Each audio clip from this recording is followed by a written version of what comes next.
सभी को जोहार। सुपथ एकेडमी के मंथली करंट अफेयर्स सेक्शन में आपका स्वागत है। इस वीडियो में हम झारखंड के करंट अफेयर्स को देखेंगे for the month of July 2024।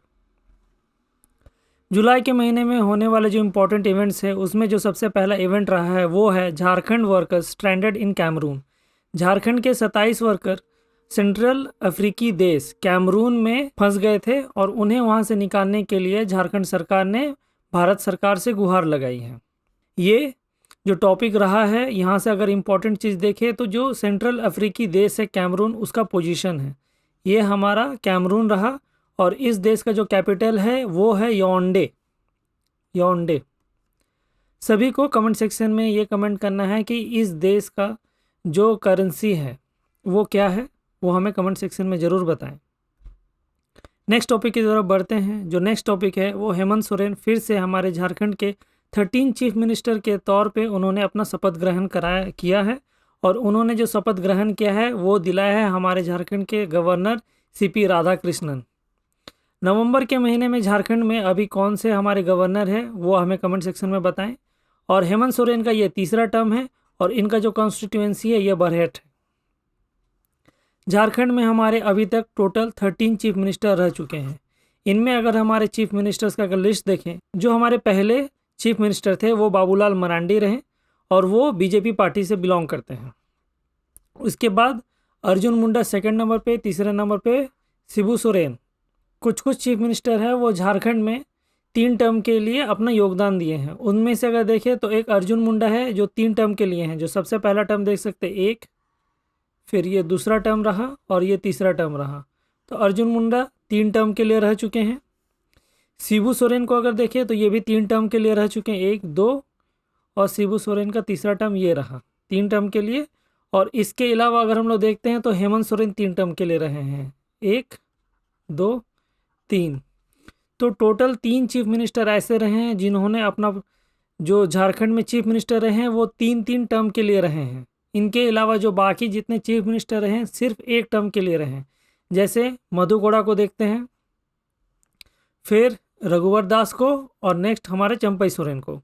Champai Soren जब झारखंड के चीफ मिनिस्टर बने थे वो झारखंड मुक्ति मोर्चा से बिलोंग करते थे। अभी उन्होंने अपना ये पार्टी छोड़ के बीजेपी ज्वाइन कर लिया है। नेक्स्ट हम लोग नवंबर महीने में झारखंड में जो होने वाले विधानसभा इलेक्शंस है उसमें देखेंगे कौन सी पार्टी जीतती है और झारखंड के नए चीफ मिनिस्टर कौन से बनने वाले हैं। तो जो नेक्स्ट हमारे झारखंड के चीफ मिनिस्टर बनेंगे वो 14 नंबर के होंगे। देखा जाए कौन बनते हैं। बढ़ते हैं नेक्स्ट टॉपिक की तरफ जो कि संथाल हुल या संथाल रिबेलियन से बिलोंग करता है। 2024 को हम झारखंड में संथाल हुल का 169th एनिवर्सरी मना रहे हैं। संथाल हुल हमें सबको पता है ये 30 जून 1855 में स्टार्ट हुआ था और इसका नेतृत्व इसका लीडरशिप किए थे सिद्धू कानू चांद और भैरव और इनकी 2 बहनें फूलो झानो। और ये जो इन्होंने रेबिलियन या फिर जो हुल का ऐलान किया था ये दिकुओं के खिलाफ और अंग्रेजी सत्ता के खिलाफ किया था। चलिए बढ़ते हैं नेक्स्ट टॉपिक की तरफ। जो नेक्स्ट टॉपिक है वो है झारखंड में हमारे नए chief justice of high court नियुक्त किए गए हैं।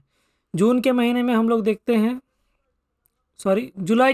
लोग देखते हैं झारखंड के जो 15 chief justice of Jharkhand high court नियुक्त किए गए हैं उनका नाम रहा है विद्युत रंजन सारंगी। ये झारखंड के 15th चीफ जस्टिस के तौर पे नियुक्त हुए और ये 5 जुलाई को अपना शपथ ग्रहण करते हैं और 19 जुलाई को इनका रिटायरमेंट भी हो जाता है। इसी के साथ जो हमारे नेक्स्ट चीफ जस्टिस बने 16th चीफ जस्टिस वो हैं ममिदानंद सत्य रत्नश्री रामचंद्र राव। ये हमारे झारखंड के 16 चीफ जस्टिस हैं और इन्होंने ओथ लिया था 25 सितंबर 2024 को। इसी के साथ जो हमारे जुलाई महीने का हम लोग समरी देख लेते हैं कि कौन कौन सा हमारे जो 4 इंपॉर्टेंट टॉपिक रहे हैं वो है झारखंड वर्कर्स स्ट्रैंडेड इन कैमरून। झारखंड के वर्कर्स सेंट्रल अफ्रीकी देश कैमरून में फंस गए थे। उसके बाद जो नेक्स्ट टॉपिक देखते हैं झारखंड के 13 चीफ मिनिस्टर के तौर पे हेमंत सोरेन ने शपथ ग्रहण किया। नेक्स्ट जो टॉपिक था 2024 में हम लोग संथाल हुल या संथाल रेबिलियन का 169th एनिवर्सरी मना रहे हैं। और जो लास्ट टॉपिक है झारखंड में नए चीफ जस्टिस को नियुक्त किया गया है। इसी के साथ ये वीडियो समाप्त होता है। नेक्स्ट वीडियो में फिर से मिलेंगे, तब तक के लिए जोहार।